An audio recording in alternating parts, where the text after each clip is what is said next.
Survivor Specialist Phil and Alexa are back with another episode of our Ultimate Survivor series. And today, Saturday morning, June 12th, you're getting 2 episodes for the price of 1 because there's no price on any of this.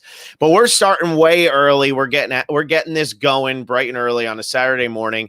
We're going to be talking about the Marooning from Survivor Borneo. And then after this, literally immediately after, we're going to be starting up a new YouTube video for Banana Etiquette from Heroes versus Villains.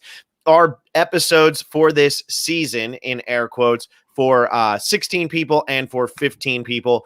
And yes, Banana Etiquette does take care of 15 and 14, but we will still be having a 14-person episode coming up on June 21st. So get cozy. You got about an hour and a half to 2 hours of us blabbing about nonsense. So get ready for all of that. We're starting off. This episode is all about the Marooning, the first episode in Survivor history, the one that started it all. And every time I watch this, I'm always fascinated that this is really where it all began. And everybody was as clueless as Ryan Shoulders in the wilderness. Yeah, it's crazy. This one's great. It's so like documentary-esque. I think that's the word that like a lot of people have used to describe it. But I'm actually pleasantly surprised by how much the concept of the Marooning has stuck through, let's say, 41 seasons. Like, it's still Jeff like running, like everyone's running around. Jeff is like calmly walking through them, describing everything.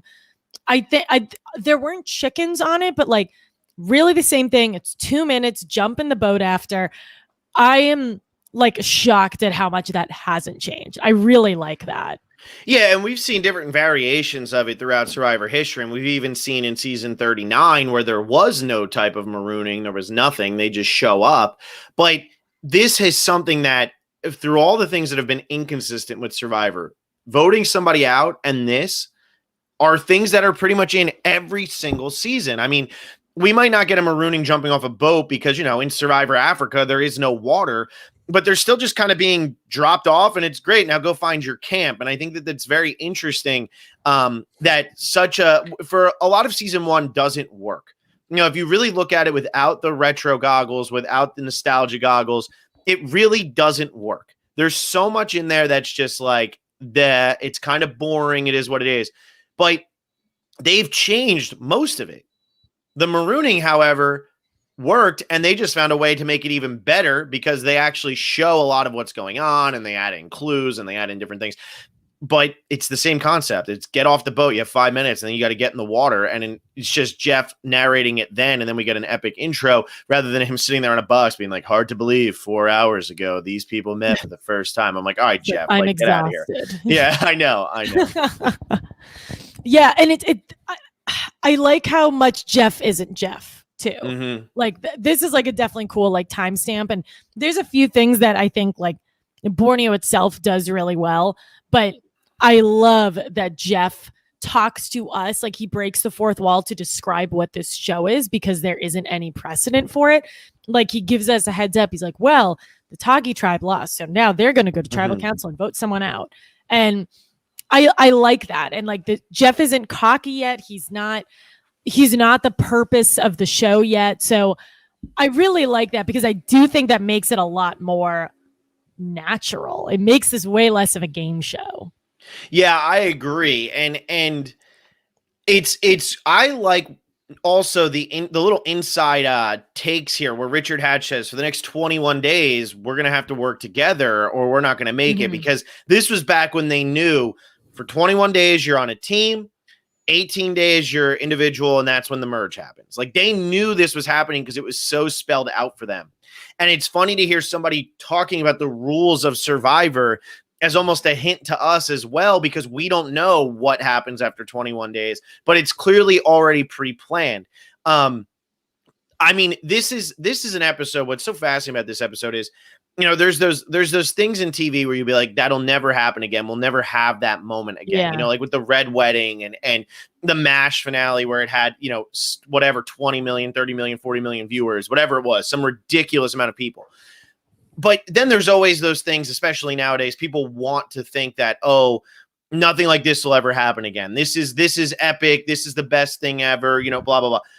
But when it comes to the premiere of Survivor, this will never be replicated in history of TV, movies, anything, because Yeah, it will never reality have the TV. gravity of this. Yeah, it's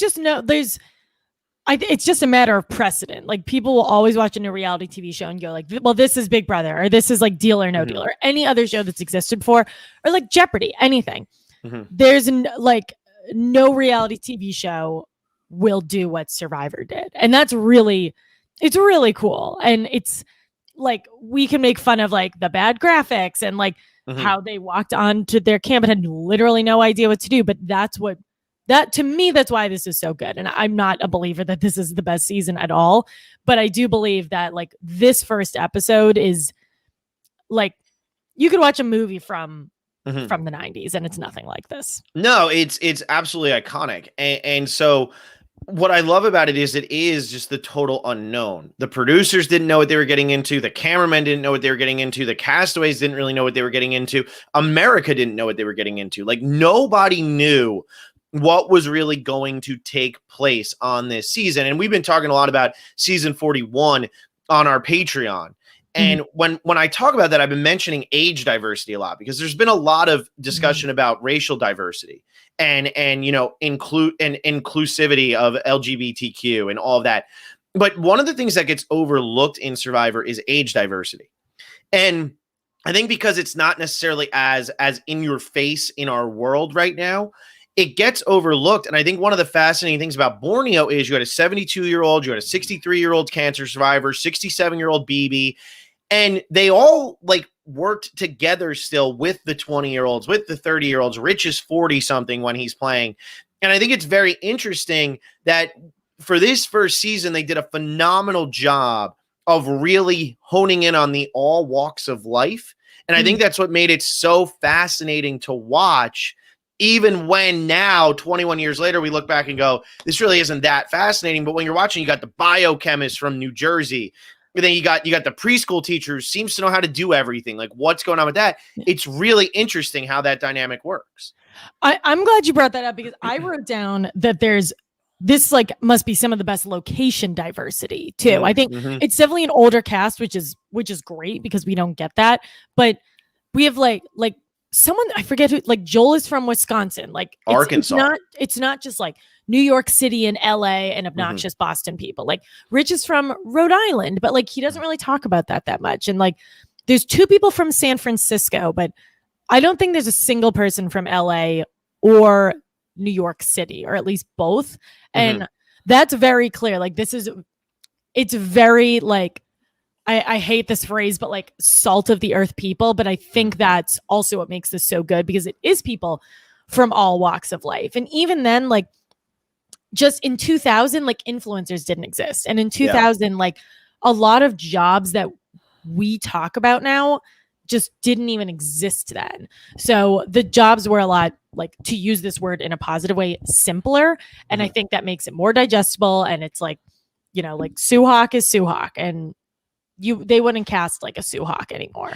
No, so that's what I really liked about this. And I like, you know, going to your location thing. You have Rich from from Rhode Island, and then you have Sue from Wisconsin, and that leads to one of the first kind of conflicts on the island of, I don't know corporate America at all. I'm a redneck, but this ain't going to work out in the bush. And it's funny because the 2 of them work together throughout the entire game. They work together literally the entire time, but at the beginning they're going at it. And I think that that's what's kind of interesting about, you know, having the different walks of life and having something where people weren't doing this to get famous. Again, nobody knew if anybody was even going to watch this TV show when this first episode happened. People were just excited that they were going to go. Exactly. So on May 31st, 2000, when this aired, everybody who had played the game was just like, yeah, great, I'm going to be a part of something. They didn't know they were going to be a part of something that 59 million people were going to watch. They didn't know that was going to happen. And so you start to see that change a little bit when Jerry Manthe is an aspiring actress in season 2, right after Colleen Haskell gets a movie deal after season 1. And you have all of those little things, but people like Rudy and Rich and Sue and Sean and Dirk, they're not out there for the fame in any way, shape, or form. And we've seen that consistently with this season. because people like Colleen and Greg, who have been asked back numerous times, turn it down because that's not what they were in it for. They were in it for it just to be there. Right. And, it's fascinating to see how this season starts, which is, okay, we got to build this and how we're going to work together. And how by the time we get to final 9, how disgusted they all are with each other because an alliance has formed. And how dare you? It's just funny to think about that in the grand scheme of Survivor.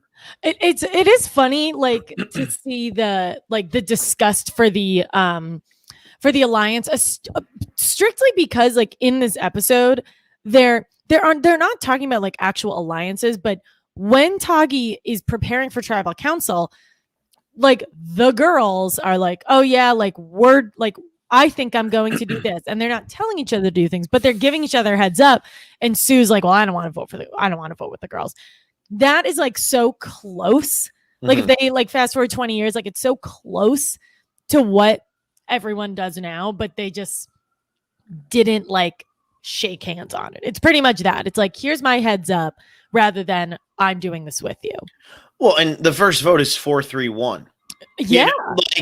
Like, don't tell me that we weren't playing with alliances. Just over on Pagong, life was a lot easier because BB asked to be voted out. Ramona, like, was an obvious, we have to get rid of her because she just couldn't, she was sick pretty much the whole time. And then Joel went because even though Jervis called women cows, they decided to blame it on Joel.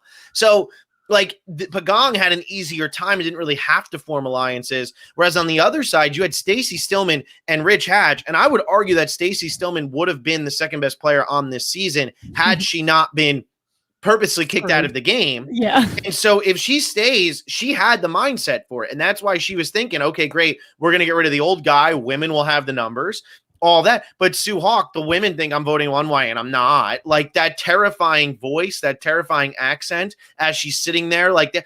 And that's exactly what happens. Hatch does not vote for either of the main people who gets votes. He is an island vote. But he knew Stace. He knew Rudy was staying. He knew it. Like, he knew it because he knew that Sue Hawk was going to vote the way she was going to vote. And he knew Dr. Sean and all them were going to vote for Sonia, who they viewed as the weakest. And, it's funny to see something so simple in episode 1 of the entire show of she's the weakest. She goes home. She might be the reason we lost. She might not be, but we're going to blame it on her. She's gone. Goodbye. Right. See you later. And nowadays, everybody overthinks it and they get so meta and all of that. Richard Hatch didn't even have to vote for one of the 2 people who got votes in the first tribal council, and he was still able to win the game. It's possible. Yeah, absolutely. And every time I watch this premiere, I also am baffled by how Richard's mind. It's almost like Richard told producers this is what Survivor is going to be. Because when he's sitting when he's sitting on his perch and generally being useless, and then telling Sue, like, we have to think about the bigger picture here. I don't even think Survivor had a bigger picture in mind. So it's like he didn't just set the blueprint for alliances, but I think he also created it for like producers to then start creating the show in that way. And I think this very well could have turned into a show that was actually just about survival. And maybe it's a lot close. Maybe at that point in an alternate reality, we are a lot closer to Naked and Afraid than we admit. But I think because of Richard Hatch, Survivor becomes closer to Big Brother than it does to Naked and Afraid. Well, yeah, and I think that because of Hatch, so not necessarily because of Hatch, but I think because Survivor was so planned out on this original season, it allows for Richard Hatch to take the approach he took. Because they knew 3 days before a vote, every 3 days, somebody's going home until the final 4. They knew that. 100% they knew that was what was going to happen. They knew that that emerge was going to happen on day number 21. That after 6 people were voted out, final 10, it merges, and then from there it goes, and that's how the rest of the game works out. They knew the jury started at 9. They knew all of this when they walked out there. And I think that's what allowed Hatch to be a little bit more aggressive and a little bit more Hatch-like, because he's doing all this on day 1. He knows there is a 0% chance he goes home on day 1. And if he falters, he can work himself back. He also knows that everybody on this team knows they're staying together for at least 6 episodes, When that's the case, he also knows that everybody's going to be thinking, well, we can't weaken ourselves. Hatch is pretty strong. He's a good swimmer. We're not going to get rid of him over Sonya or Rudy or, as Stacy goes. We're not going to do that. And so I think that allowed for him to be a little bit more obnoxious the way he is. And what I always find funny, I just watched this episode, or I watched this season with my fiance during quarantine, and we're sitting down watching it. And in that moment, she's like, oh my God, this guy sucks. He's going to be the first one to go, because she had seen Winners at War. And I'm like, I'm just laughing because as he's sitting there telling us, I already have the $1 million check written for me, I'm already ready to go. We just watched him be a pompous asshole. There's no way he's going to win this game. But when it's so planned out like that, you can really come out and say, day one, I can be a dick, because by day 3, I'll be able to have made amends and it's not going to matter anymore. Yeah. And he also, it's like he kind of like creates the Aussie too, because in this episode, he like discovers fishing and he realizes like, I can be as much of a jerk as I want, but as long as I am the only reason that people are alive, then they're never going to get rid of me. And I think that's really cool too. Yeah. And then we get to the important question, because he's also the one who gets sung to. We have Jake Beebe here, yay or nay to the ukulele playing. Very Alexa, yay. Yay or nay? Very yay. Very yay.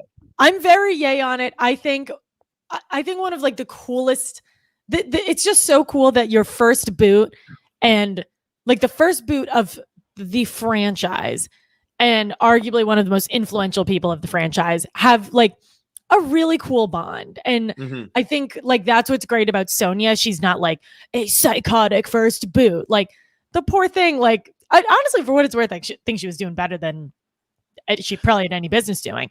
Yeah. But it's so cool that they like developed this friendship. That doesn't happen. Yeah. And I think if she doesn't fall on that first challenge, Rudy goes home. But I think that nobody knew what to vote people out based on. And so I think that they were doing all of their voting based on, she blew the challenge, let's vote her out.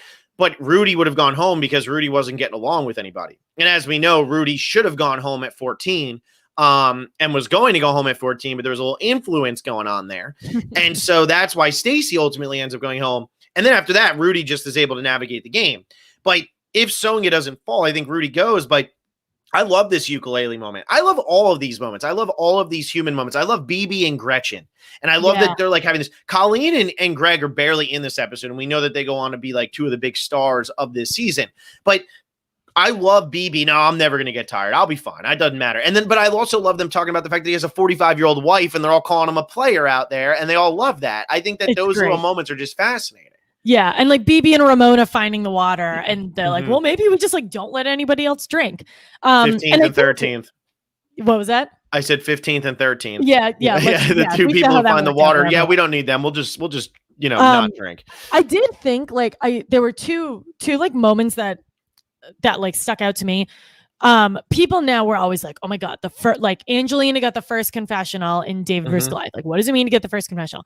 First confessional is Rudy, which I think like definitely makes sense.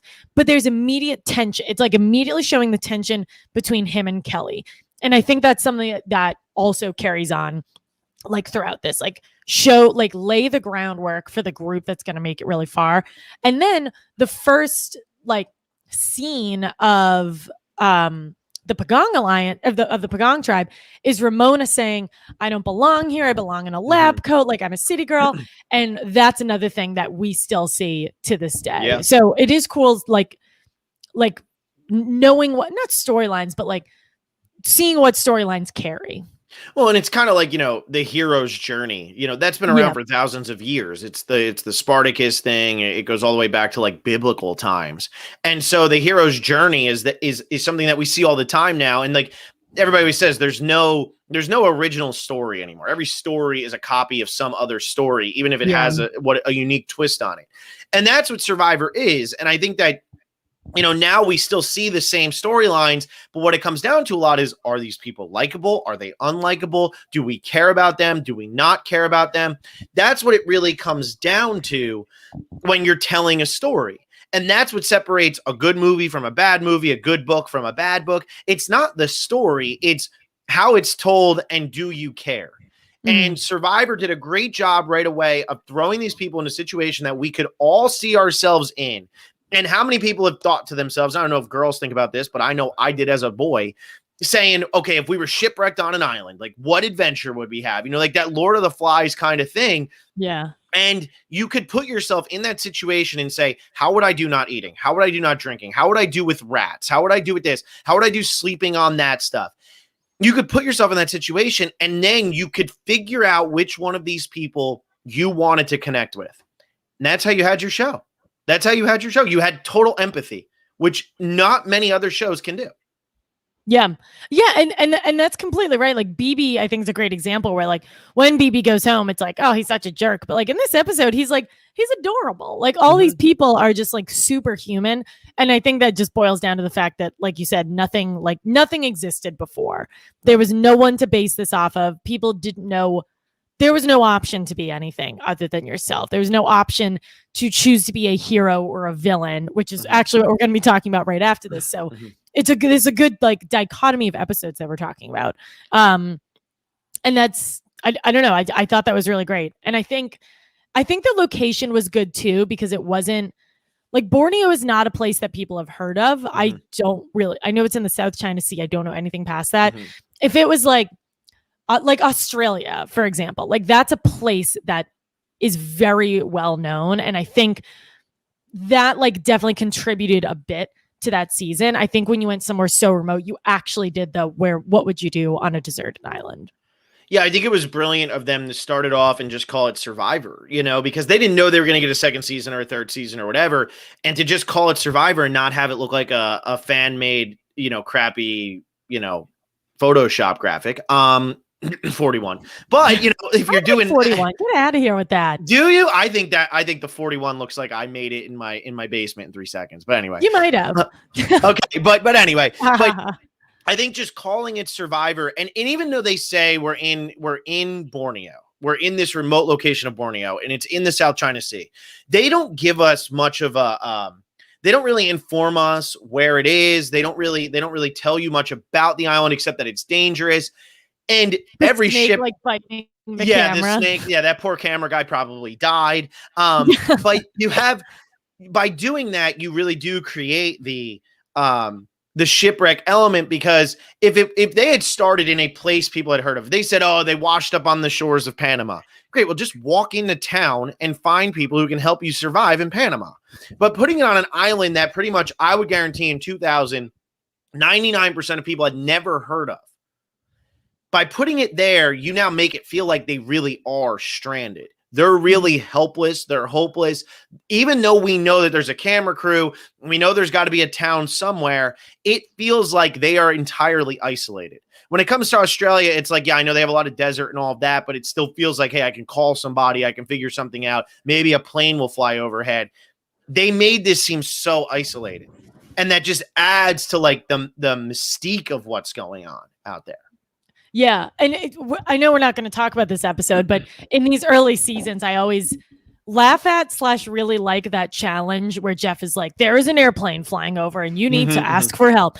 That's Survivor. Like that is the getting deserted on an island in the middle of the ocean. And I think if it's this season where someone just does a huge smiley face, or maybe it's Marquesas, but yeah, that's what they're going for. Like there's no helicopters apart from like filming crew helicopters that are flying around there. And a lot of these people are from Wisconsin, and I don't know where Borneo is now, let alone where it was in 2000. And people probably only looked it up because they found out they were going on the show. You know what I mean? Like you didn't know where you were going or what you were doing. And like you think about Jervis from inner city Philadelphia.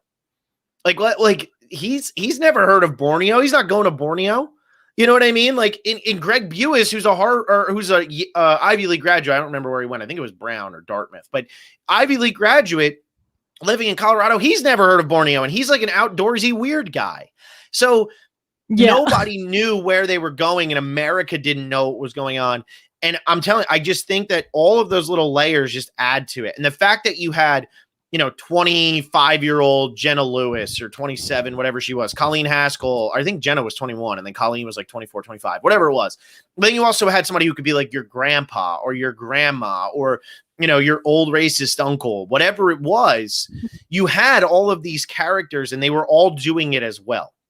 And it kind of I don't know. Again, I think that this episode does something that no other episode of Survivor after was able to do, and it's because with it being so new, and with them doing all 16 of these people are incredibly different.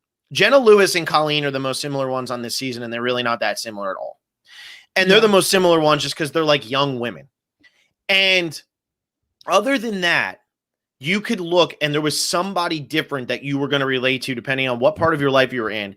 And you could say, how would I do in the South China Sea when this is going on? Would I panic? Would I overreact? Whatever. And I think what's amazing is this season, even with Ramona, who's a biochemist and says I should be in a lab, there were no massive Aubrey-like panic attacks on this season, which I don't know if that speaks a lot to just the fact that we're so technologically driven nowadays or what it is, but everybody went out there completely unknown with a very small crew, not knowing if they were actually going to survive because nobody had done it before, starving, hoping they're going to be given food, all of that.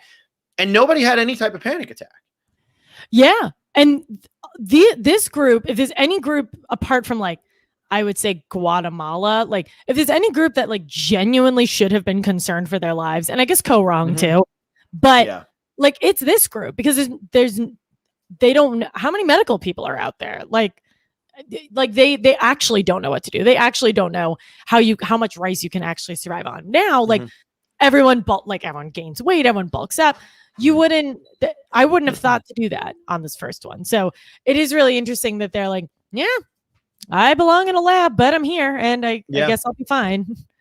Yeah. And I think the only overweight person on the season is Hatch. I don't think anybody else on the season is overweight. So they weren't bulking up. They weren't doing the Penner, I'm going to get to my fighting weight by day 25. You know, they were all just living their normal lives and then went out and played this game. And I think that's what makes it feel more authentic too. You know, when this marooning happens, this first episode, and they're paddling and some of them can't even paddle. Ramona's like going to throw up and people are swimming and whatever it is. It feels more authentic because there is no game bodiness. There is no, I learned how to swim and I was doing all this and that, blah, blah. No, it's just like, I'm here. My boat sank and I'm here. And it's a totally different show. Borneo needs to be put in a tier of its own. Because through the first 9 seasons, which I'm almost done with Vanuatu now, it's easily bottom 2 or 3 of the seasons, depending on if you like Thailand more. It's definitely better than All Stars, but that's because All Stars is a steaming pile. But Thailand, Borneo, and All Stars to me are the worst 3 from the first 9 seasons. So, but Thailand and All Stars don't do what Borneo did, which is if you just didn't know what happened in the 19 years after that, Borneo is so much more interesting because of how authentic it feels and because of how realistic every scenario these people are in feels. Yeah, I'm with that because it does bug me when people are like Borneo is such a bad season. Like it's just not the same show. They're just completely different shows. But yeah, I mean, to your point about like people not knowing to bulk up, like Jervis didn't know how to swim, and that was just like a storyline. It wasn't like, oh my God, what an idiot. Like, let's get rid of him. It was like, oh, he doesn't know how to swim because he's never swam before. Like that's just not the world he grew up in. So I really like that because that's people from all walks of life. That's somebody who just never had the opportunity to learn how to swim or never wanted to learn how to swim or whatever, versus I have been wanting to play this shit. I've been wanting to play this game my entire life. I have been swimming since I was 6, all that stuff. Yeah. And I think now, if you would be good at Survivor or not. Like, if you'd be good at the elements or not. Whereas in this first season, they didn't really know if they were going to be good at the elements. They didn't know how they were going to react to it. I know that if I was going to a desert cast, like if I was going to Africa, I would suck. I don't like the desert. It drives me out. I'd hate that. But I also know that if I went to a beach type one, I'd be fine. And back then they didn't really know because now I've watched so much of it and I've talked to so many people who have done it that I'm like, like that would be hard. And they're like, oh, open ocean swimming's hard. I'm like, I grew up in New Jersey. I open ocean swam all the time. Like that wouldn't be hard. And the water's rougher there than it's going to be in Fiji. So like when you start to break that down, now you can kind of figure out, would I be good at this or would I not? You're not getting as many fish out of waters. And I mean like authentic fish out of waters. I'm not talking about Shireen or Aubrey or Hannah or Gabby. And I just went through an entire stereotype there. Of seriously. But I'm not talking about them because they're all massive fans. They're all cerebral players who they knew they were going to be in their own heads, but they also knew that they could win this game if they could last long enough. I'm talking about fish out of water like Ramona. I'm talking like fish out of water like Jervis. I'm talking fish out of water like Rudy in terms of around all these young kids and not knowing how to interact with them. That's what I mean when I'm talking about this. And we don't get authentic of that. When we're talking about the season 41 cast, it might be a diverse cast in terms of race and age and location and all of those things.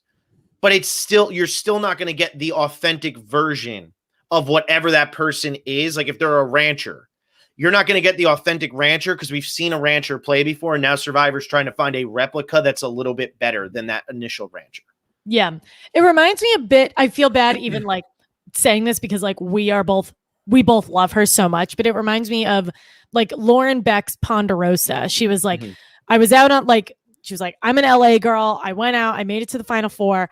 And then she goes to Ponderosa and like sees a cockroach and like has a hot meltdown. And she's like, it's crazy how much I got back into my city life. And that's true. Like, I'm sure that's the case for a lot of people. But even then I was like, yeah, but like she's known this. She's been a huge fan forever. Like, of course this was coming. So that's no knock on her. And honestly, there's no knock on like anyone on 41 either. It's just like you said, every story has been told. It's like, how do you make a movie that's never been made before? And you tell me, like, I don't think you don't. Well, you don't. And that's why, I don't like to give things credit just for being the first or for being the most, like this was the first one.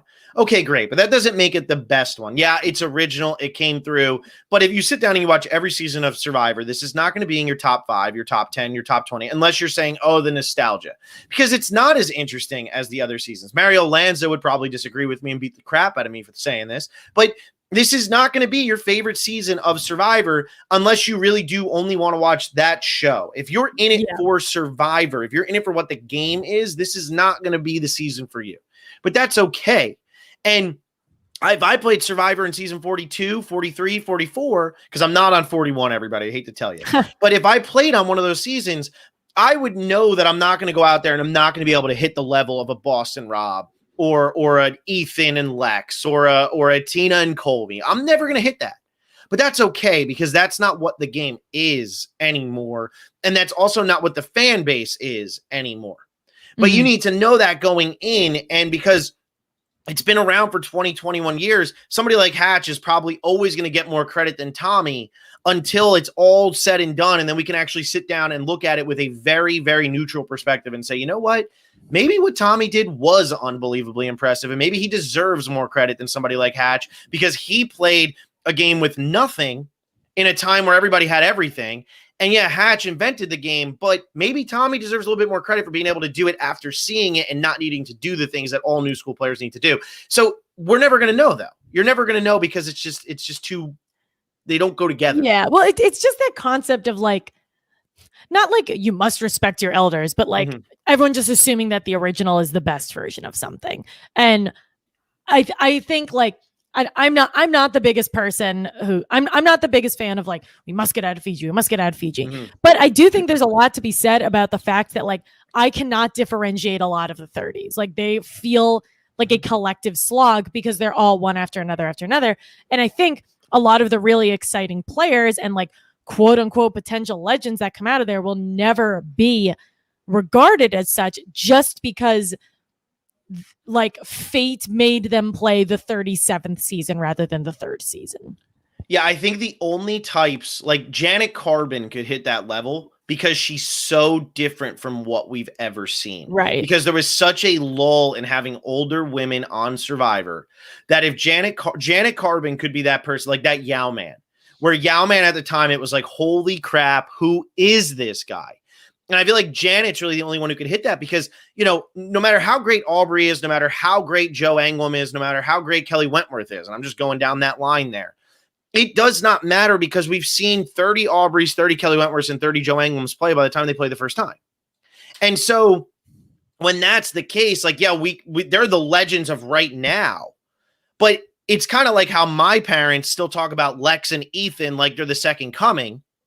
And I love Lex and Ethan, but I'm probably going to give a little bit more credit to the Jameses and the Eric Reichenbachs and the Penners and the Parvati's and all of that, because that was more of my era.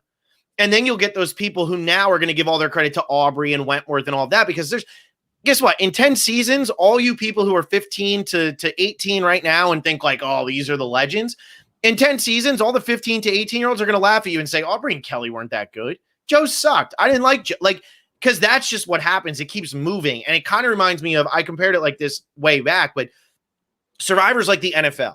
Survivor's like the NBA or MLB. It is impossible to compare something from the 60s to something from 2020. We do it anyway because that's what we do. But we it's need impossible to talk about something. Yeah, it's impossible to say, oh, Tom Brady, his stats are so much better than Roger Staubach's. Well, no shit. Roger Staubach was playing a 14-game season, and they ran the ball 80% of the time. You know what I mean? So it's impossible to compare those things, and yet we do because that's just what it is in human nature. We can't help ourselves. And Survivor is that. Survivor is Borneo is 1963 NFL. Winners at War is Tom Brady on the Bucks beating Patrick Mahomes again. Like it's two a totally different thing. Sports. Totally different thing. Completely different sports. I'm completely with that. Yeah. So, but the marooning sets it all up, and it's like, you know, I always look at and Alexa, I promised the last thing, and then we can get ready to pitch our way into banana etiquette. But I always look at, if you play the old Madden games, they used to have, and I don't know if they still do, I haven't bought them in forever, but they used to have where you could play as like the 56 Browns or something. And you would look at the playbook and it would be like HB dive, HB ins, and everything was just an inside handoff because that was the whole playbook. Borneo is that playbook. The marooning is the HB dive. It works until somebody figures out how to stop it. Mm-hmm. And the marooning and getting into this and making it about the survival and everything, that was the beginning. Now, how do we bring in the passing game? How do we bring in the flea flickers? How do we bring in the fake punts and stuff? That's what starts to happen with the show. But the marooning lays such an incredible foundation that 21 years later, it should be something people watch every May 31st, unless May 31st is Memorial Day, then go get drunk, have a good time, and then watch it on June 1st, because you should watch it every year. It's unbelievable to think what it started.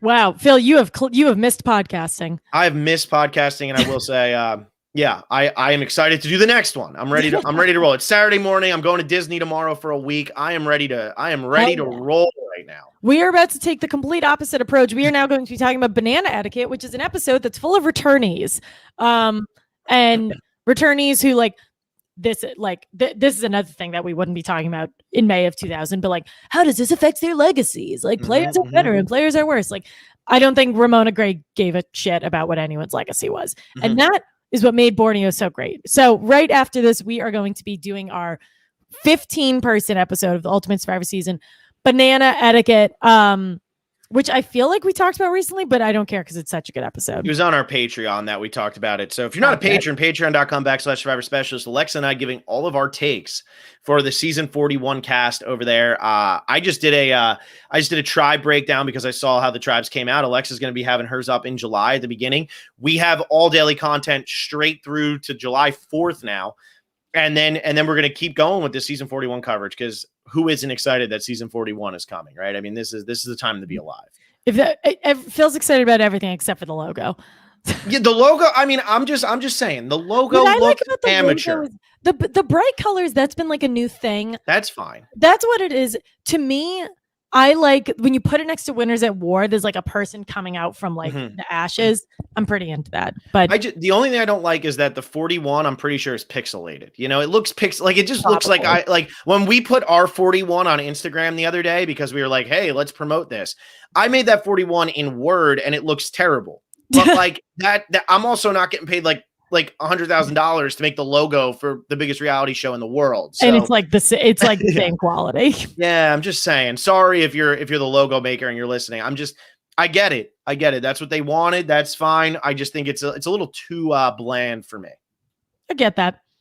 All right. Anyway, we're gonna go talk about Heroes versus Villains. We'll see you all later. All right. Bye, everyone.